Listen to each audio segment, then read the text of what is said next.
Assalamualaikum warahmatullahi wabarakatuh. Perkenalkan kami dari kelompok 6 MKWU Bahasa Indonesia kelas 9 yang beranggotakan saya sendiri, Mutia Fardi, Fadi Fatia Erina, Fadia Azhara Nurrahman, Amelia Raudah, dan Indra Saskia Yulandari. Di sini kami akan memaparkan hasil dari penelitian yang telah kami lakukan dalam kurun waktu kurang lebih 30 hari terakhir terkait dengan analisis tingkat pemahaman dan kepatuhan mahasiswa terhadap Undang-Undang Kebahasaan Nomor 24 Tahun 2009. Pada video ini kami ada beberapa poin yang akan kami sampaikan. Yang pertama yaitu apa itu Undang-Undang Kebahasaan Nomor 24 Tahun 2009, kemudian penerapan dan pelanggaran sesuai dengan Undang-Undang Kebahasaan, kemudian tantangan serta solusi dari tantangan dalam penerapan Undang-Undang Kebahasaan Nomor 24 Tahun 2009. Bahasa Indonesia bukan sekedar alat komunikasi, tetapi juga sebagai identitas bangsa yang kaya dan beragam. Undang-Undang Kebahasaan hadir sebagai tameng di era globalisasi ini. Undang-Undang Kebahasaan Indonesia tidak hanya terdiri dari aturan yang kaku, tetapi juga semangat untuk menjaga bahasa Indonesia agar tetap lestari dan berjaya di negeri ini. Undang-Undang Kebahasaan Indonesia sebagaimana dalam Undang-Undang Nomor 24 Tahun 2009 mengatur penggunaan bahasa Indonesia, bahasa daerah, serta bahasa asing. Undang-undang ini bertujuan untuk memperkuat persatuan dan kesatuan bangsa Indonesia dengan menggunakan bahasa Indonesia sebagai bahasa negara. Selain itu, Undang-Undang Kebahasaan juga bertujuan untuk menjaga kelestarian bahasa daerah sebagai kekayaan bangsa Indonesia.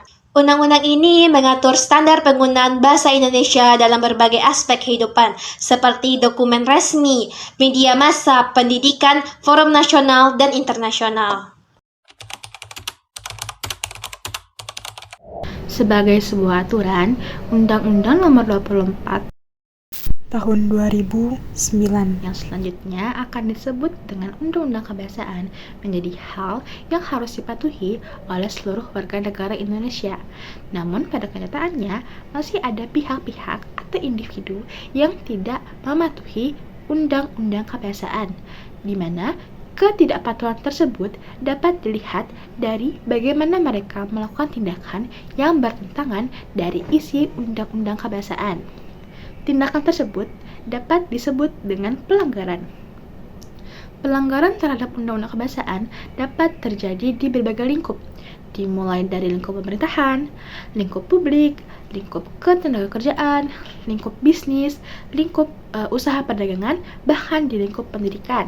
Nah, di video kali ini akan diberikan contoh pelanggaran terhadap Undang-Undang Kebahasaan di lingkup pendidikan. Contoh pertama adalah adanya penggunaan bahasa asing dalam kegiatan belajar mengajar atau dalam penulisan papan pengumuman, poster, atau baliho di sekitar kampus, di mana seharusnya bahasa Indonesia lah digunakan, karena bahasa Indonesia merupakan bahasa pengantar pendidikan. Selain itu, jika memang ingin menggunakan bahasa asing, seharusnya disertai dengan alasan yang jelas atau disertai dengan terjemahan dari bahasa asing tersebut. Contoh kedua adalah penulisan bahasa Indonesia yang kurang baik dan tidak benar dalam tugas atau karya ilmiah yang ditulis oleh mahasiswa. Seharusnya bahasa Indonesia digunakan merupakan bahasa Indonesia yang formal, resmi, dan sesuai dengan ejaan yang berlaku. Jika ada pelanggaran sebagai bentuk ketidakpatuhan, maka ada penerapan sebagai bentuk kepatuhan.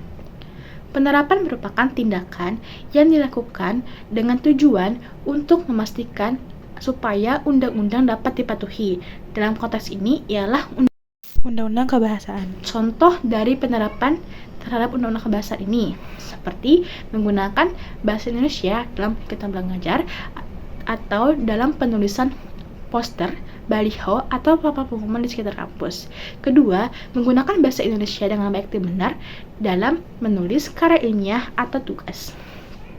Jadi, apakah alasan dari pentingnya melakukan penerapan terhadap Undang-Undang Kebahasaan di lingkungan kampus? Alasan pertama adalah jika kita melakukan penerapan Undang-Undang Kebahasaan, maka kita menjaga identitas dan jati diri bangsa.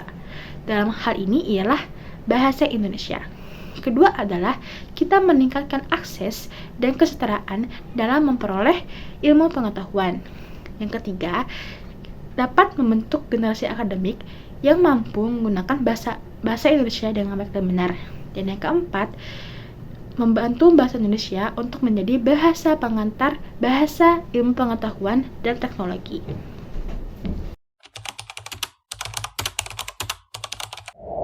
Ada beberapa tantangan dalam penerapan Undang-Undang Nomor 24 Tahun 2009 di lingkungan kampus. Yang pertama itu adalah kebiasaan menggunakan bahasa asing. Penggunaan bahasa asing di kalangan anak muda dan lingkungan akademik menjadi tantangan utama. Banyak yang menganggap penggunaan bahasa asing itu membuat mereka terlihat seperti modern, gaul, dan kompetitif di era globalisasi. Hal ini diperkuat oleh sosial media, budaya populer, dan kebutuhan dunia kerja yang mengutamakan penguasaan bahasa asing.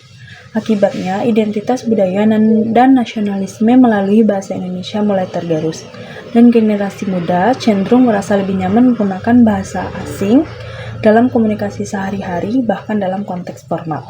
Yang kedua itu adalah kurangnya pengawasan penggunaan bahasa Indonesia. Pengawasan terhadap penggunaan bahasa Indonesia di ruang publik masih lemah, meski sudah ada regulasi seperti Permendikdasmen Nomor 2 Tahun 2025 yang mengatur pengawasan implementasi di lapangan belum efektif.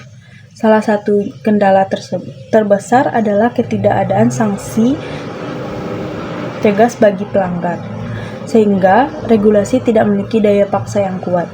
Selain itu, pengawasan di tingkat pemerintahan daerah juga masih menghadapi berbagai dilema, terutama dalam era digital di mana konten multimodal mendominasi.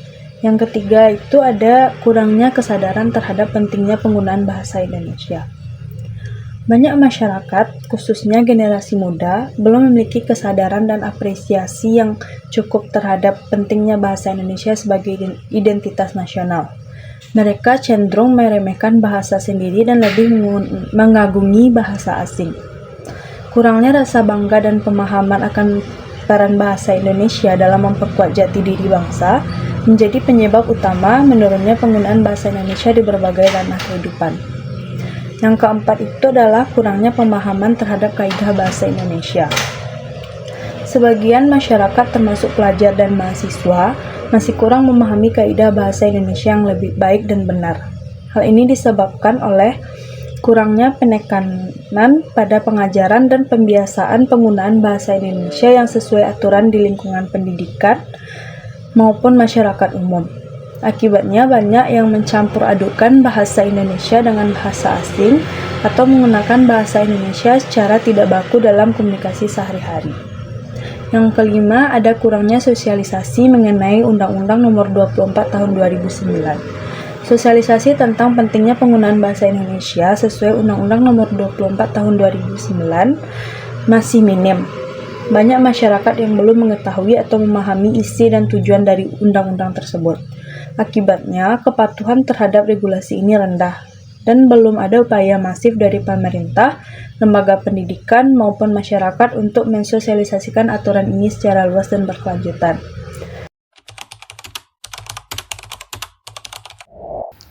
Solusi untuk mengatasi tantangan bahasa Indonesia itu adalah meningkatkan kesadaran akan pentingnya menjaga keaslian bahasa, meningkatkan pendidikan formal dalam hal tata bahasa, mempromosikan penggunaan bahasa Indonesia yang baik dan benar dalam semua lapisan masyarakat. Selain itu, pelestarian bahasa Indonesia juga harus dilakukan. Sebagaimana diungkapkan oleh Fishman, pelestarian bahasa bukan hanya sekedar menyelamatkan sebuah bahasa, tetapi juga melestarikan identitas budaya yang diwakilinya. Salah satu cara untuk mempertahankan eksistensi bahasa Indonesia adalah dengan menekankan pentingnya pendidikan bilingual, di mana siswa diajarkan baik bahasa asing maupun bahasa ibu mereka. Menurut Hamid, pendekatan ini dapat membantu siswa tidak hanya siap menghadapi globalisasi, tetapi juga menjaga hubungan mereka dengan warisan budaya mereka. Selain itu, media sosial dan teknologi digital dapat dimanfaatkan untuk mempromosikan bahasa dan budaya Indonesia. Teknologi modern seperti aplikasi pembelajaran bahasa atau konten budaya di platform media sosial dapat menjadi sarana yang efektif untuk menarik minat generasi muda terhadap bahasa Indonesia dan budaya lokal. Sebagai contoh, menurut Puspita, banyak platform digital yang sudah mulai menghadirkan konten budaya Indonesia dalam bentuk yang lebih menarik dan interaktif, seperti video, tutorial, atau podcast yang dapat memperkenalkan tradisi dan bahasa Indonesia kepada audiens global. Upaya pelestarian ini juga harus melibatkan keterlibatan masyarakat dan pemerintah. Pemerintah melalui kebijakan yang mendukung penggunaan bahasa Indonesia di ruang publik, pendidikan, dan media massa berperan besar dalam menjaga keberlanjutan bahasa Indonesia. Festival budaya dan kegiatan seni juga dapat berfungsi sebagai ruang penting untuk mempromosikan kebanggaan terhadap bahasa dan budaya lokal. Seperti yang disarankan oleh Darmo Sumarto, di mana acara budaya dapat menjadi ajang untuk merayakan dan melestarikan identitas budaya Indonesia. Secara keseluruhan, upaya pelestarian bahasa Indonesia ini harus melibatkan berbagai pihak, termasuk pemerintah, lembaga pendidikan, masyarakat, serta sektor teknologi. Baik, itulah hasil yang kami peroleh dari penelitian yang telah kami lakukan.